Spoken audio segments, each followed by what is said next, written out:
અને તે ઈચ્છાથી અજ્ઞાન મૂળ ઉકાટના લાવી સત્સંગ તરવાર અલીઓન બનાવી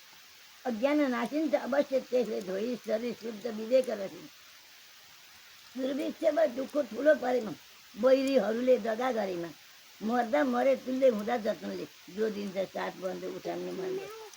આપત્તિમાં ધૈર્ય કશું નહોતું ને સંબંધ પ્રેમ કો કઈ નહોતું ને બસનું અહિત હિત મોનલે વિચારી મને તો ઉઠલે ઉપર તારે દીખ બાટા પણ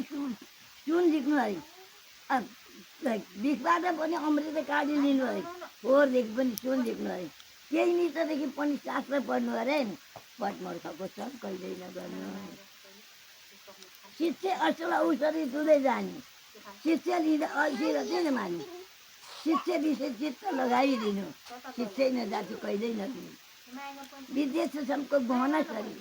વિદ્યા અતિ સુંદર શીલ નહીં વિદ્યા છે ઢૂલો હિતભરનું यही વિદ્યા ભાઈ કમતી હું રહીને કેવી असत्यમાં સત્ય કશી લગાઈ असत्य सारे मनने हटाई असत्य को मार्ग कसै न चल्न आखिर जबान बिर्से चल्न जुन घरमा रहन्छ नित्य नहरको सर्प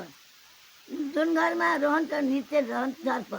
नारी अति दुष्ट र मूर्ख मित्र यी काल नै हुन् भनी तू बा जानी देऊ तिनलाई चाँडै तिमी छाडिदेऊ पर्ला पछि दुःख धन सपना गर्छन् एकपल्ट आपस सभामाथि पर्छन् संलक्षित चञ्चल भनी बुझी राख शब्द व्यक्ति पछिलाई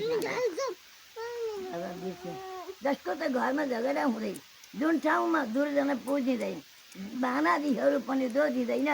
त्यो देशमा एक क्षण बास नगर्नु अरे त्योदेखि